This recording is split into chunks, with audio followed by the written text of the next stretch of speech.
All right, welcome to the first ever BoxOut Podcast. My name is Marco Trimboli, and with me today I have Abhinav, Prakash.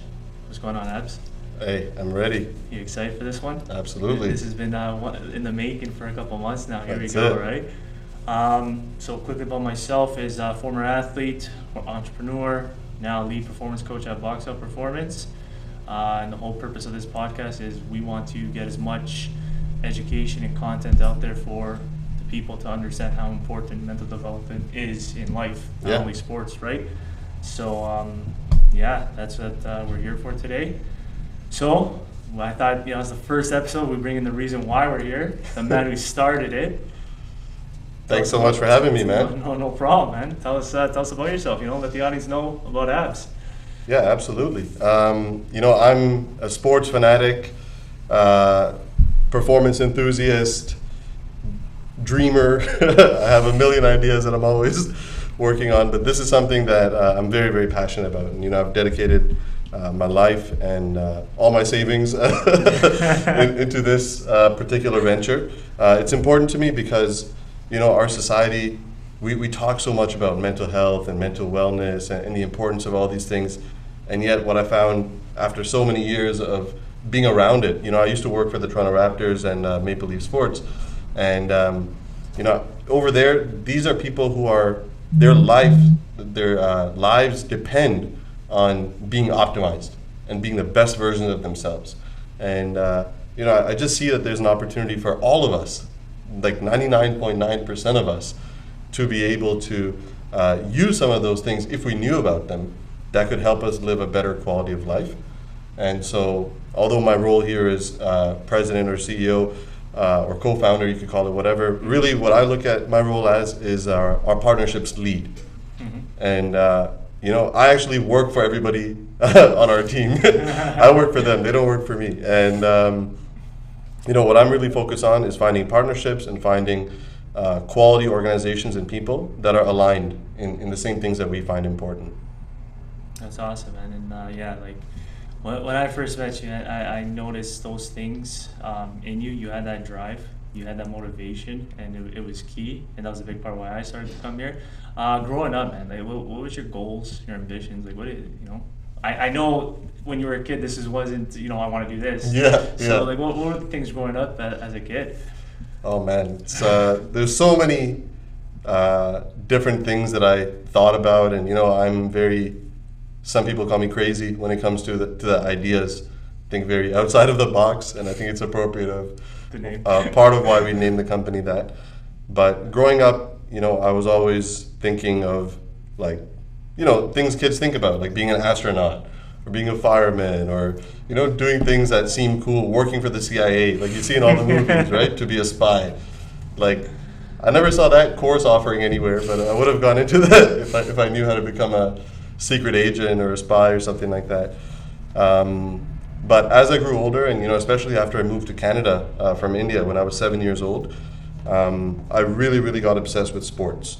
And it started with hockey, and I'm a Leafs diehard, although I die hard less these days. There was a lot of pain that I endured throughout the 2000s, but the Raptors, definitely I was a diehard fan, and it used to be a dream to want to work for those teams. And later in my life, that's something that I accomplished. But yeah, growing up, anything I could do to be around sports. At one point, I had told my mom, can I be the Swiffer person? In the timeouts and the quarter ends, quickly Swiffering. If somebody falls on the floor, I was like, that's a job that seems really fun. You're right in the action. You don't have to pay for court sides. They're paying you. Exactly. How much better could it get? So anything like that were things that I thought I would get involved in. And then obviously, as life starts to become more real and you start to think, how am I going to meet financial obligations and travel and do the things that are important to me? You can't do that without money, and Swiffer is only going to take you so far. So that's when I started to think about, what are real careers. And being from a traditional Asian household, there was a couple options that were very obvious put in front of me, like lawyer, engineer, doctor.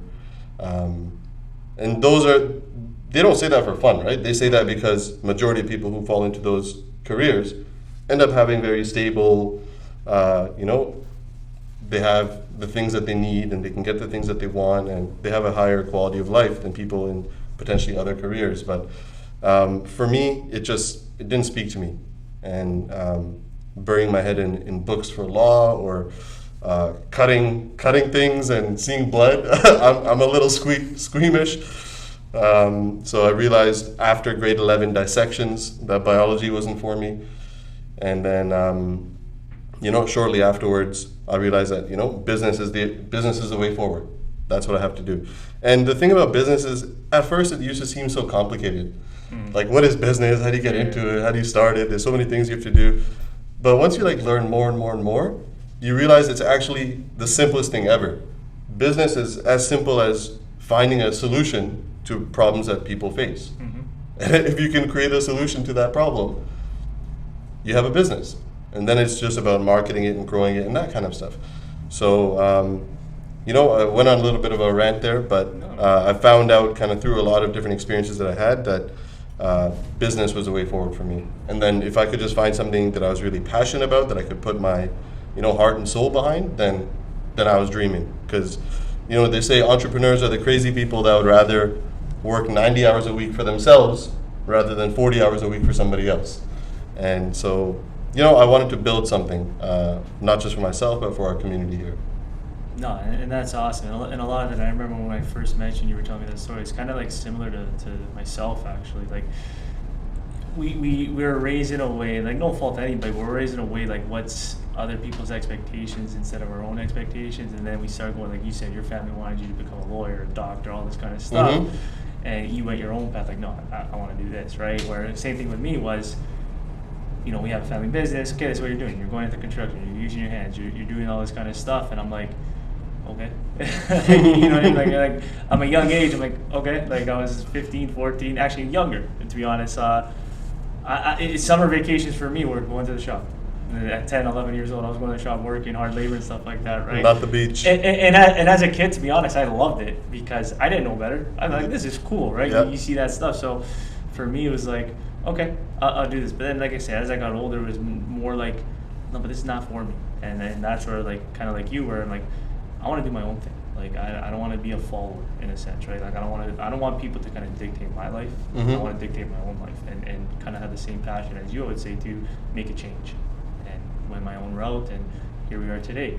But yeah, no, that's a little bit on mine. I just wanted to share with you there. So you were mentioning you're not a big fan of dissection when you were in high school, grade 11 and stuff like that. After high school, where'd you go to school again? Laurier? So yeah, after high school, I had a decision to make. Do I stay at a local school like a U of T Mississauga, or do I go out of town, like a Wilfrid Laurier or Waterloo? Yeah. I had been accepted to a couple of schools, and I had the early acceptance, which kind of made me want to stop trying in grade 12. Because I already knew I was, set at least to go somewhere, and I decided to go to Laurier. Okay. It was for two reasons. Number one, they have a very renowned business program, and it's something that I was, interested in pursuing. But beyond that, it was an opportunity to get away from home and really learn independence and learn so many other things about, building a life for yourself. So yeah, I ended up going to Laurier. Had 4 years there, one of the best times of my life, and.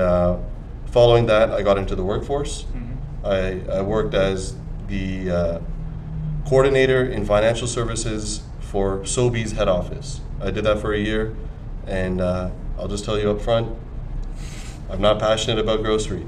I don't wake up in the morning thinking about private label coffee brands and saltine crackers. So I realized very quickly that wasn't for me. And then, I just started doing everything I could in terms of networking and connecting with people to get into the sports industry. And, sometime after that, I got into Maple Leaf Sports. Spent a couple of years there until I realized, I wasn't finished with my education yet. And once you get very comfortable, what happens is you kind of just want to continue with the way things are.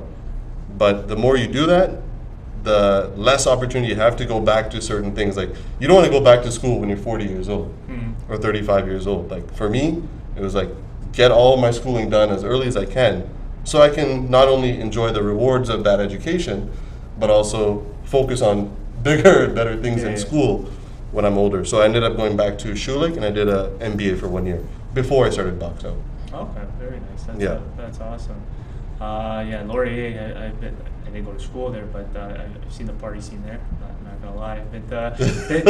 Been to all the party scenes in every location. Golden Hawks. London, everywhere. Like, so but you know, as a joke, I always say to people like, "Oh, where'd you go to school?" I go UFT.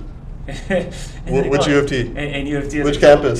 And UFT, I always said as a joke, is University of Trimble, because that's the company, right? So everyone would love that. But I've been to every location, York, you know, Blueberry Hill, all those kind of things in London, you know, London, and in Laurier. Laurier was known for some good. It was a traveling university. Yeah, it was known for a lot of good things, but that was one thing for me. Like my plan was, you know, I'll take a year off, you know, high school, and then go to college, university. But then at a young age, I was making money, and I'm like, okay, why would I want to leave this? Yeah, that's what I mean, right? So you get complacent. Yeah, right. And then it just, like you said, you mentioned they're comfortable, and I was comfortable with what was happening, and I was afraid at the same time to make the change. Mm-hmm. So I didn't make the change, and then it was just like the same routine over and over, which I didn't enjoy in a sense. And but again, it's all these different emotions coming into play: fear, anxiety, all this kind of stuff. So it's like, all right, time for a change. And finally, you know, I would say 15 years later, because I not only there, like I tried a couple times to leave before. I went to Sport Check. I got into coaching, like my nephew's team, like actually, like, and stuff like that. And hockey? Yeah, hockey and even baseball, to be honest. Mm-hmm. And it's just like, I got to do something different. But then I always found my way back at the company. And then, like I say, 15 years later it took, and here we are today. You know, things happen for a reason. I say. I hope you don't regret it. I definitely don't. Not one bit. And if people say like, "Oh, don't you want to like?" I'm like, no. People still call me for Windows now, and I'm like, "Hey, listen, I don't do that anymore." I know a guy though. I'm like, I know a guy, but if you're looking for me to do the measurements, no. Yeah. I know a guy, right? Yeah. I try to stay away from that as much as possible, because again, just to bring back the memories, I don't want that at the end of the day, right? Because for me, I always wanted to help others, mm-hmm. and as much as doing windows and doors, that's not helping as I want to help. Mm-hmm. I want to help people evolve, grow, become the best versions of themselves, in the sense. But we'll get more into that in future podcasts and stuff. Mm-hmm. So yeah, man. What else can you tell me about yourself and about myself? Well, I can tell you. You're the guest today, so you got to share your things. Yeah, This is your time to shine. You know, I'm an avid traveler, and I give a lot of credit to my wife for this as well, because even sometimes when I get too busy working or too invested in what I'm doing, she forces me to take a step back. And just like an example, I'm going to Vancouver tomorrow. And we were just comfortable working, we're back in our new office, but it's just one of those things where I really enjoy traveling, and I think traveling is important for everybody.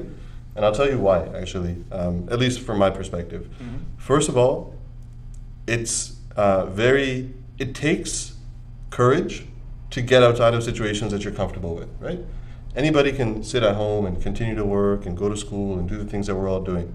But it takes a lot of courage and, I would say other intangibles to be able to step outside your comfort zone and go to new places, new environments, new settings, and experiencing all that kind of stuff. And the second thing is how enriching that experience actually is. Like, it's an education on its own, like the same way people pay for university degrees and diplomas and certificates. Traveling is like an unofficial degree, because when you travel, you learn so many things about finance and industries and how other countries work, what businesses. Actually, to be honest, I think travel is one of the things that inspires me most about business. Mm-hmm. Because here in Canada, like, so many of us are living in a bubble. Many people that I know have never even traveled outside of Canada, mm-hmm. or sometimes even outside of Ontario, right? Some people think when they live in Woodbridge and go to Maple, it's too far. They think it's a travel. They think it's a travel. Right? They think it's an expedition to go from Thornhill to Marco. To Milton or something. Yeah, exactly. Like, whoa, I don't know if I'm ready for that kind of trip. I don't have my 407 transponder, and I'm not sure. Maybe next year, but like, this is nothing. Mhm. In Canada, we literally live in a bubble, and this is part of the reason I'm really grateful for my roots as an immigrant, you know, coming to Canada in the mid-90s. But I've seen the complete opposite. Here in Canada, we have so much space. Like, the simplest example, you're on the road, you leave 1 or 2 car lengths between you and the next car.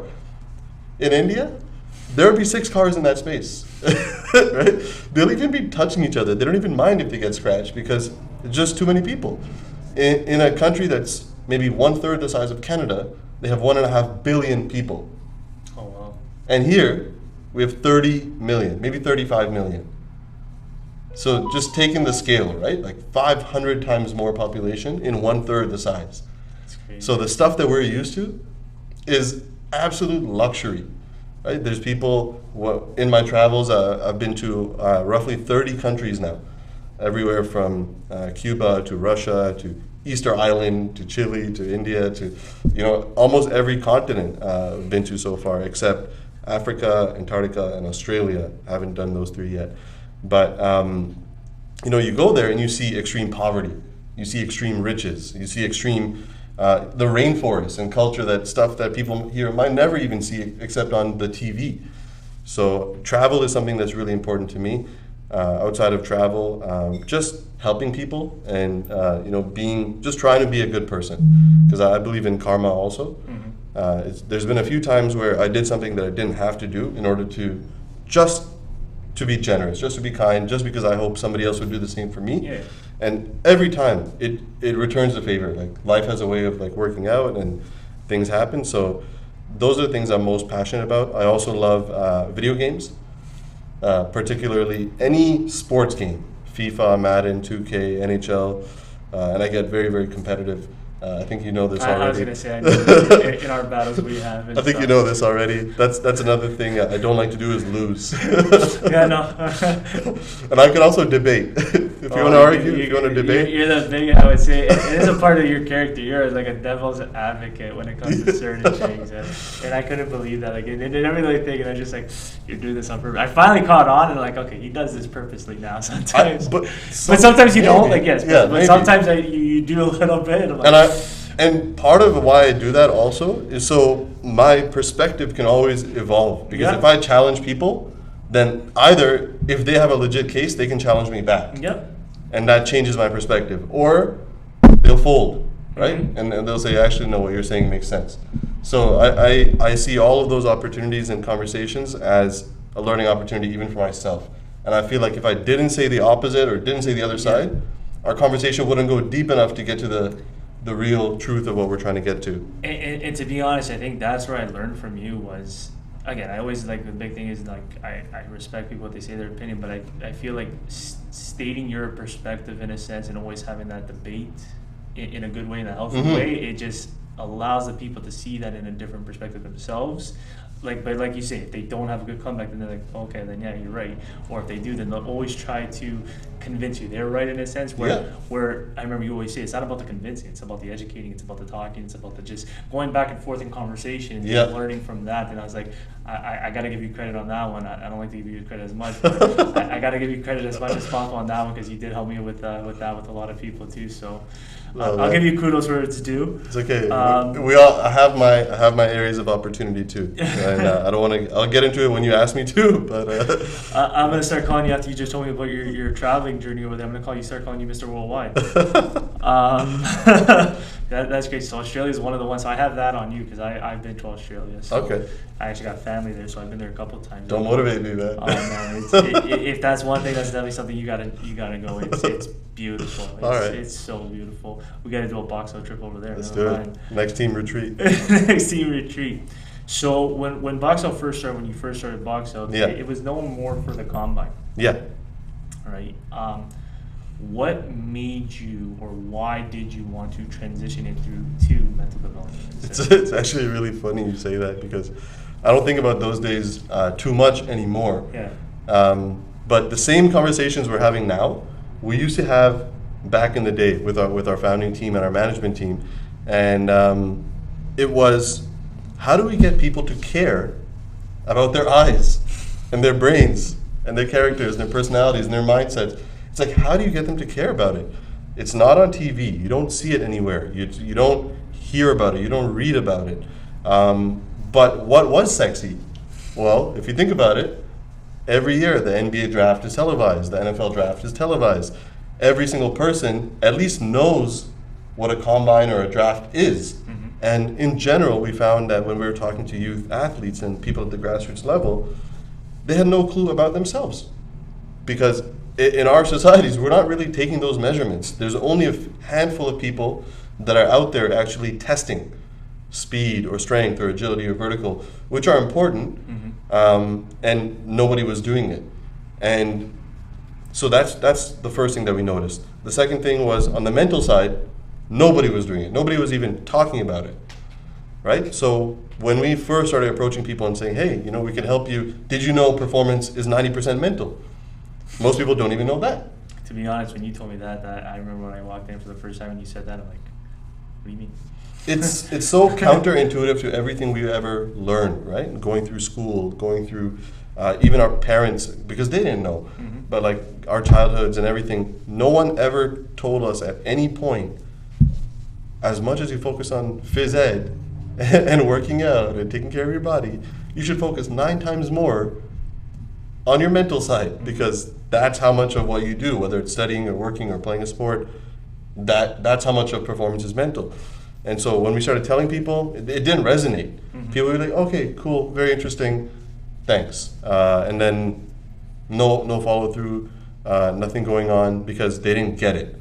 Then when we started, first of all, we had to invest quite a bit of money to bring in really state-of-the-art technologies, really flashy stuff that would get people excited. And when we set up this whole system where, I think our tagline at the time was, be the pro. The whole idea is, think about it. Have you ever been to a Raptors game or a Leafs game? Yeah. Right?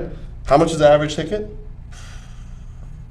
300? 300. Okay. Let's be even more conservative. Let's just say you're buying cheaper seats or whatever. Let's say it's 150. Okay. Okay? Now, for that $150 ticket, you're going to a game, you're sitting down for 3 hours, you're spending on drinks and food and parking and who knows what other... Oh, the one game costs you like $500 minimum. Exactly. Even if you buy cheap seats. If you buy cheap seats, yeah, exactly. Right? And then all that time, you didn't get better. In fact, in that whole experience, although it would have been really fun, and I'll be the first to say, I'm a season C holder. Like, I love going to games. But I don't go there to get better. I understand that this is an entertainment expense. This is not a development expense. Now, if you use that same $150 to $500, and instead of watching the pros play, if you put that into your own experience where you could now test, you could do the same things that they do, you could use the same technologies that they use, you'll learn more about yourself, you'll get better in the same amount of time and for less money. Mm-hmm. Would that interest you? Oh, absolutely. Right? Absolutely. And that's kind of the value proposition that we started with. And the whole idea was, once we give somebody their combine report, then we can say, by the way, this is only 10%. You should also learn about your vision and your cognitive and your decision making and your character and all that kind of stuff. Then it's more of a natural introduction to the material after you've done a combine, than just from knowing nothing, walking up to a complete stranger and trying to tell them about mental performance. You got their attention, and you made the transition easier into the mental side. Exactly. Yeah. And so when we started with the combines thing in 2016, we were one of the first. And there were actually, to be honest, there were others out there, and oftentimes they were physio people or therapists, and they were, they believed in methodology of testing and doing all that kind of stuff, so they were doing it, but they didn't have the technology that we did. Mm-hmm. Like, we invested over 6 figures to getting the same things that the military uses or professional athletes and teams use, and to make that accessible for everyday people. And one of my biggest points of emphasis at the time was, we want to eliminate barriers. You're not rich? No problem. You don't go to a private school? No problem. You can't go to a certain place because you don't drive? You need stuff from home? Okay, no problem. Like, whatever those situations were, we wanted to eliminate those barriers so that everybody could have access to this. And we did the combines thing for like 2 years. We did work with schools, with companies, with all sorts of people. And then what we realized is, a lot of other people started getting into the combine space. They saw that we were having success with it, and I think the demand for it grew a little more.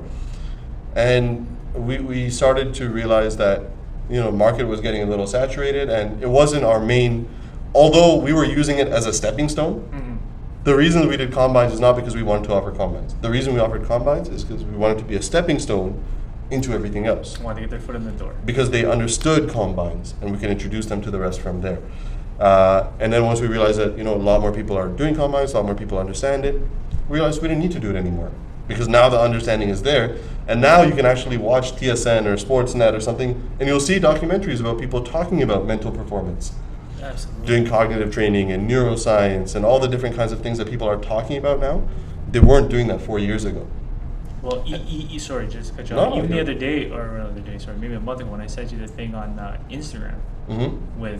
because you mentioned it previously, like, you saw the combines, the NFL, NBA were Yeah. all doing, and there was the Kansas City Chiefs did a post about the weirdest question Patrick Mahomes got at the draft. Oh, yeah. And it was one of the questions that we asked in our test. that we offer in our assessment. Yeah. And when I saw it, I'm like, you can slowly see that change, that they're going in to show the importance, because everyone knows the importance. Everyone knows, like, the mental health, mental development is so important. Yeah. And but it's just a lot of people out there are doing more talking than doing. Yep. So I like what the direction, though, they're going in the right direction, leading with the athletes to get them all aware of it and stuff. But just seeing that, I was like, wow, like, I can't believe, like, they actually announced this, because before it was all hidden talent. It was Exactly. all hidden, for their professionalism, to get the advantage, so Yep. to say, right? Yep. And I think now, to be honest, with COVID, with kind of this unexpected situation arising in the start of this year, all the work that we had done in the years leading up to this was to make all of our services more accessible and remotely, available and things like that. And especially now, where people have to book times to get into the gym, or there's very limited options for them to do from a physical standpoint. It's also taking a toll on them from a mental standpoint, Mentally, yeah. because of all the change and all the uncertainty and all the stress and the exhaustion of doing things differently. So from a mental standpoint, it's never been more important.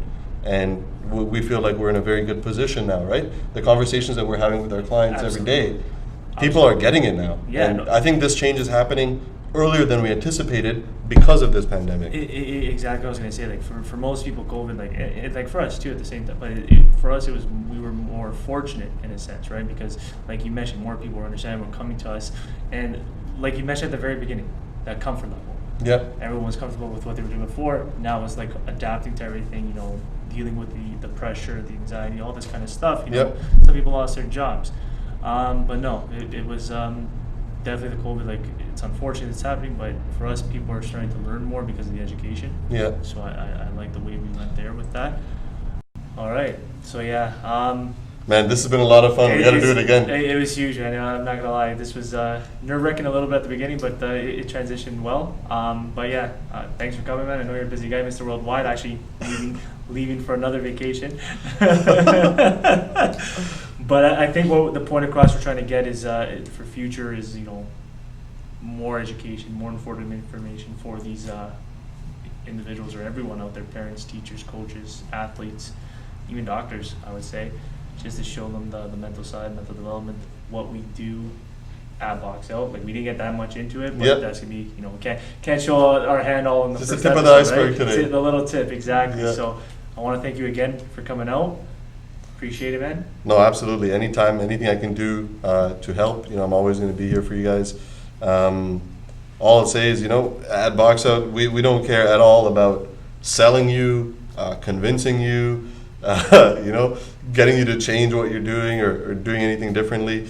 All we want to do is educate people, providing knowledge and experiences that we never had before, so that everyone else can be more informed and better prepared to live a high quality life.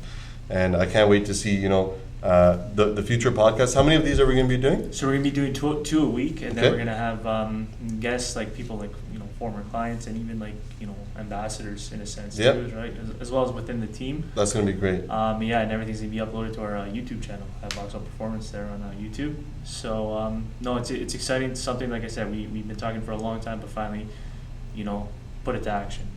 Beautiful. Let's keep it going, man. Let's keep rocking. And you did amazing as a host, and can't wait to see more episodes. Thank Thank you. Thank you, the audience, for listening. Enjoyed everything, and take care.